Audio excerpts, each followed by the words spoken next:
ಎಲ್ಲರಿಗೂ ಬ್ಯಾಚುಲರ್ ಕನ್ನಡಿಗ ಯೂಟ್ಯೂಬ್ ಚಾನೆಲ್ಗೆ ಸ್ವಾಗತ. ಇವತ್ತಿನ ಈ ವಿಡಿಯೋದಲ್ಲಿ ನಮ್ಮ ಭಾರತ ದೇಶ 2024ರ ಸಾಲಿನ ಪ್ಯಾರಾ ಒಲಿಂಪಿಕ್ಸ್ನಲ್ಲಿ ಎಷ್ಟು ಪದಕ ಗೆದ್ದಿದೆ ಎಂಬುದನ್ನು ತಿಳಿಯೋಣ. ನಮ್ಮ ದೇಶ ಯಾಕೆ ಒಲಿಂಪಿಕ್ಸ್ನಲ್ಲಿ ಪದಕಗಳನ್ನು ಪಡೆಯಲು ಸಾಧ್ಯವಾಗುತ್ತಿಲ್ಲ ಎಂಬುದನ್ನು ನೋಡೋಣ. ಹಾಗೆ ಈ ವಿಡಿಯೋ ಇಷ್ಟ ಆದರೆ ದಯವಿಟ್ಟು ಲೈಕ್ ಮಾಡಿ. ನಮ್ಮ ದೇಶ ಯಾಕೆ ಎಷ್ಟು ಕಡಿಮೆ ಪದಕಗಳನ್ನು ಪಡೆದಿದೆ ಎನ್ನುವುದಕ್ಕೆ ಮುಖ್ಯ ಕಾರಣ ಕ್ರೀಡೆಯಲ್ಲಿ ನಮಗೆ ಇರುವ ನಿರಾಸಕ್ತಿ, ಹಾಗೆಯೇ ಕ್ರೀಡೆಗೆ ಪ್ರೋತ್ಸಾಹ ನೀಡದಿರುವುದು, ಮುಖ್ಯವಾಗಿ ನಮ್ಮ ಶಿಕ್ಷಣ ವ್ಯವಸ್ಥೆ ಕಾರಣ.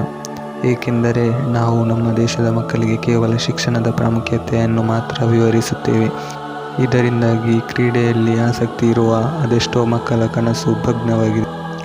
ಶಾಲೆಗಳಲ್ಲಿ ಕ್ರೀಡೆಗೆ ನೀಡುವ ಪ್ರೋತ್ಸಾಹವನ್ನು ಹೇಳಿ ಪ್ರಯೋಜನವಿಲ್ಲ. ಅಲ್ಲಿ ಕೇವಲ ಓದು ಬರಿ ಎನ್ನುವುದನ್ನು ಮಾತ್ರ ಕಾಣಬಹುದು. ಮಕ್ಕಳ ನೆಚ್ಚಿನ ಅವಧಿಯಾದಂಥ PT ಅವಧಿಯಲ್ಲಿ ಅದೆಷ್ಟೋ ಶಿಕ್ಷಕರು ತಮ್ಮ ಪಾಠ ಆಗಿಲ್ಲವೆಂದು ತರಗತಿ ನಡೆಸುವ ಕೆಟ್ಟ ಅಭ್ಯಾಸವನ್ನು ಹೊಂದಿದ್ದಾರೆ. ಇಲ್ಲಿ ಕೆಟ್ಟ ಅಭ್ಯಾಸ ಎಂಬುದನ್ನು ಹೇಗೆ ಹೇಳಿದೆಂದರೆ, ಹೆಚ್ಚಿನ ಮಕ್ಕಳಿಗೆ ಆಟದ ಮೇಲೆ ಆಸಕ್ತಿ ಇರುತ್ತದೆ, ಆದರೆ ಈ ಶಿಕ್ಷಕರು ಅವರನ್ನು ಮೈದಾನಕ್ಕೆ ಹೋಗಲು ಬಿಡದೆ ತರಗತಿಯಲ್ಲಿ ಕೋಡಿ ಹಾಕಿ ಪಾಠ ಮಾಡುತ್ತಾರೆ. ಅದೆಷ್ಟೋ ಮಕ್ಕಳಿಗೆ ತಾನು ಕ್ರೀಡಾಪಟು ಆಗಬೇಕೆಂಬ ಕನಸಿರುತ್ತದೆ, ಆದರೆ ಈ ರೀತಿ ಮಾಡಿದರೆ ಅವರ ಕನಸು ಭಗ್ನವಾಗುವುದು ಖಂಡಿತ. ಹೆಚ್ಚಿನ ಮಕ್ಕಳಿಗೆ ಕ್ರೀಡೆಯಲ್ಲಿ ಆಸಕ್ತಿ ಇದೆ, ಆದರೆ ಸರಿಯಾದ ಪ್ರೋತ್ಸಾಹ ಸಿಗುತ್ತಿಲ್ಲ. ಮನೆಗೆ ಹೋದರೆ ಕೇವಲ ಓದು ಬರಿ ಎಂದು ಹೇಳುತ್ತಾರೆ, ಆಟವಾಡಲು ಬಿಡುವುದಿಲ್ಲ. ಯಾವುದಾದರೂ ಸ್ಪೋರ್ಟ್ಸ್ ಕೋಚಿಂಗ್ ಸೇರುತ್ತೇನೆ ಎಂದು ಹೇಳಿದಾಗ ಗದರಿಸುತ್ತಾರೆ. ಅವರನ್ನು ಗದರಿಸುವ ಬದಲು ಅವರಿಗೆ ಪ್ರೋತ್ಸಾಹ ನೀಡಿ ಅವರ ನೆಚ್ಚಿನ, ಅಂದರೆ ಆಸಕ್ತಿ ಇರುವ ಕ್ರೀಡೆಯ ಅಭ್ಯಾಸಕ್ಕೆ ಬೇಕಾಗುವ ವಸ್ತುಗಳನ್ನು ತಂದುಕೊಟ್ಟು ಹೀಗೆ ಮಾಡಿದರೆ ಮುಂದೆ ಅನೇಕ ಕ್ರೀಡಾಪಟುಗಳು ಹುಟ್ಟಿಕೊಳ್ಳಲು ಸಾಧ್ಯ. ಕೇವಲ ಓದುವುದು ಬರೆಯುವುದು ಮಾತ್ರ ಜೀವನವಾಗಿರಬಾರದು. ಕ್ರೀಡೆಯ ಮೇಲೆ ಆಸಕ್ತಿ ಹೊಂದಿರಬೇಕು. ವಾರದಲ್ಲಿ ಕನಿಷ್ಠ 5 ಅವಧಿಗಳನ್ನು PT ತರಗತಿಗೆ ನೀಡಬೇಕು ಮತ್ತು ಮಕ್ಕಳನ್ನು ಕಡ್ಡಾಯವಾಗಿ ಮೈದಾನಕ್ಕೆ ಆಟವಾಡಲು ಬಿಡಬೇಕು. ನಂತರ ಅವರಿಗೆ ಆಸಕ್ತಿ ಇರುವ ಆಟದ ತರಬೇತಿ ನೀಡಬೇಕು. ಈ ರೀತಿ ಮಾಡಿದರೆ ಕ್ರೀಡೆಯಲ್ಲಿ ಸಾಧನೆ ಮಾಡಲು ಸಾಧ್ಯ. ಇನ್ನು ಭವಿಷ್ಯದಲ್ಲಿ ಮಕ್ಕಳಿಗೆ ಕ್ರೀಡೆಯ ಬಗ್ಗೆ ವಿಶೇಷವಾಗಿ ಆಸಕ್ತಿ ಬರುವ ರೀತಿ ಮಾಡಬೇಕು.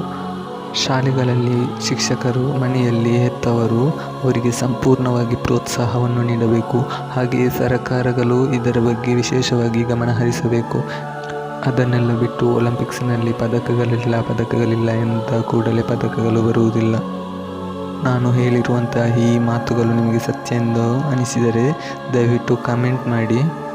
2024ನೇ ಸಾಲಿನ ಪ್ಯಾರಾ ಒಲಿಂಪಿಕ್ಸ್ನಲ್ಲಿ ಭಾರತ ಒಟ್ಟು 6 ಪದಕಗಳನ್ನು ಗೆದ್ದಿದೆ.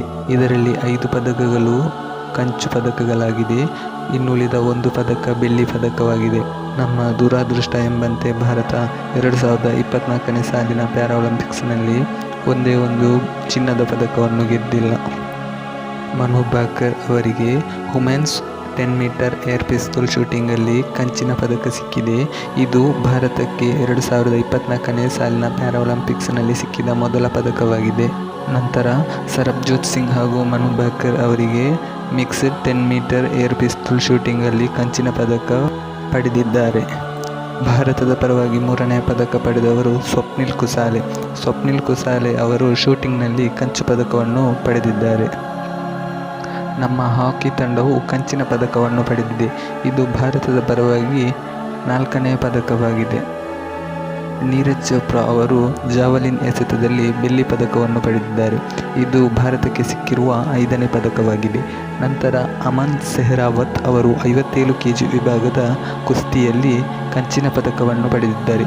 ಇದು ಇಷ್ಟರವರೆಗೆ ಭಾರತ ಪಡೆದಿರುವ ಪದಕಗಳಾಗಿದೆ. ಇದು ಆಗಸ್ಟ್ 10ರ ತನಕ ಭಾರತ ಪಡೆದಿರುವ ಪದಕಗಳ ಪಟ್ಟಿಯಾಗಿದೆ. ನಂತರ ನಮಗೆಲ್ಲರಿಗೂ ಬೇಸರದ ಸಂಗತಿ ಎಂದರೆ, ಕುಸ್ತಿಪಟು ವಿನೇಶ್ ಫೋಗಟ್ ಅವರು ಕೇವಲ 100 ಗ್ರಾಂ ಹೆಚ್ಚಿಗೆ ಇದ್ದುದರಿಂದ ಸ್ಪರ್ಧೆಯಿಂದ ಡಿಸ್ಕ್ವಾಲಿಫೈ ಆದರು. ಇವರು ಫೈನಲ್ ಹಂತದವರೆಗೂ ತಲುಪಿದ್ದರು. ಇವರಿಂದ ಚಿನ್ನದ ಪದಕದ ನಿರೀಕ್ಷೆಯೂ ನಮ್ಮಲ್ಲಿತ್ತು. ಹಾಗೆಯೇ ಕೊನೆಯ ಹಂತದಲ್ಲಿ ವಿನೇಶ್ ಫೋಗಟ್ ಹಾಗೂ ಅದೆಷ್ಟೋ ಭಾರತೀಯರ ಕನಸು ನುಚ್ಚುನೂರಾಯಿತು. ವಿಡಿಯೋ ಇಷ್ಟ ಆದರೆ ದಯವಿಟ್ಟು ಸಬ್ಸ್ಕ್ರೈಬ್ ಮಾಡಿ, ಲೈಕ್ ಮಾಡಿ, ಹಾಗೆಯೇ ಸಪೋರ್ಟ್ ಮಾಡಿ.